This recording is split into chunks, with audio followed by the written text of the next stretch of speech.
Hello and welcome to part 2 of I bought a faulty battery at eBay. Here it is, it's inside this box. I haven't opened it yet, so I'm going to open this box now to see what kind of animal I've got. Have I got sea biscuit or is it a Trojan horse? So here goes nothing. I'm going to open this and see what I've been sent.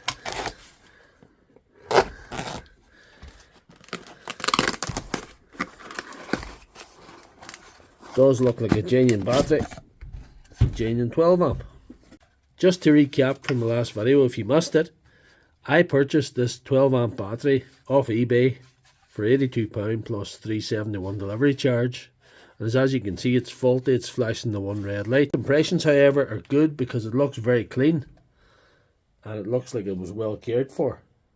The first test we're going to subject it to is just the basic one, just put it on charge to see.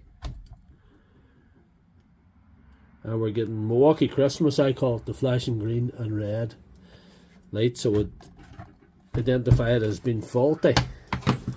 So it is a 12 amp battery, it is faulty, it is what I paid for. Next check is a volt check.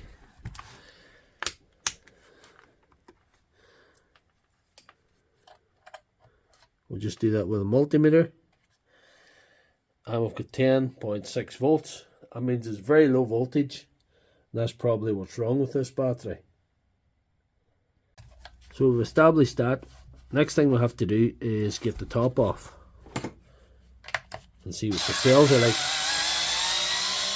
The top off, there's no obvious broken connections there that I can see at the top.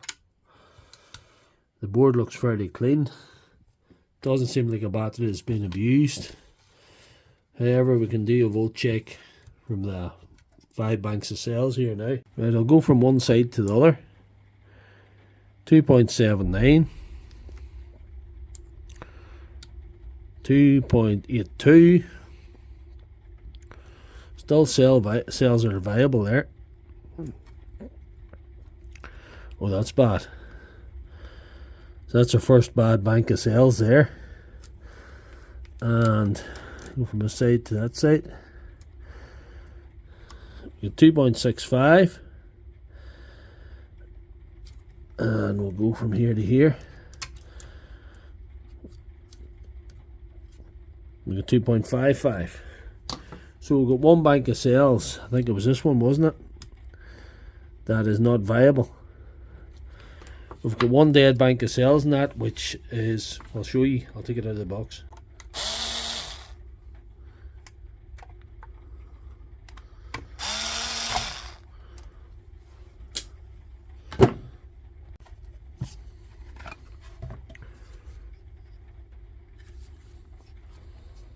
Here we are.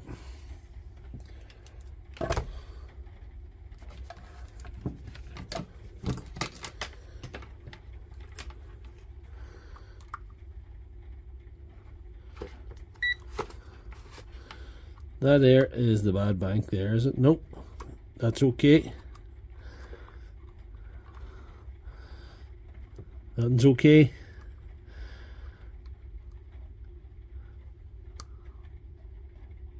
So this one's the problem one. The one fair in the middle. The rest of them are showing some life. Over 2 volts across the board. Except for the middle bank. So this middle bank of cells is kaput and requires changing. That's not brilliant news, but it's not the worst thing could happen. It's quite a good bit of tearing down to get that apart. To replace those cells, it can be done. I've done it before. And of course you need viable cells. I'm lucky because I have this Parkside battery that I've been salvaging cells off for a while. This is an 8 amp Parkside, which means there are 4000 milliamp cells in it. The same as this. This has got an extra row of cells. That's what makes it a 12 amp rather than an 8 amp. So that's a story for another video, replacing these.